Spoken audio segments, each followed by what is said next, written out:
Roman gələndə mənə alaqanqal bitkisi barəsində belə bir məlumat verdi. Əlbəttə ki, mən öz fikrimi söylədim ki, bu kimyoterapiya zamanı olmaz. Əlbəttə onun içində silimarin var və bir sıra biz də dərman preparatları təyin edəndə kimyoterapiyadan sonra onların da tərkibində silimarin olur.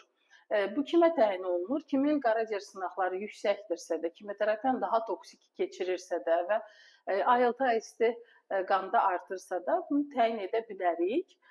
Dərman formasını mən sizə deyirəm, amma ot formasını, bitki formasını Roman qardaşımız deyir ki, alqanqal toxumunu bir sıra xəstələrə olar, amma mən deyirəm bir-iki xəstəyə olmaz. Ən əsasda ki, kimyoterapiya zamanı qan faizi aşağı düşmüş, ya toxumun özünün qan faizi düşmüş, ağız boşluğunda yarası olan, ishalı olan xəstələrə olmaz. Yenə də Romanı qulaq asaq.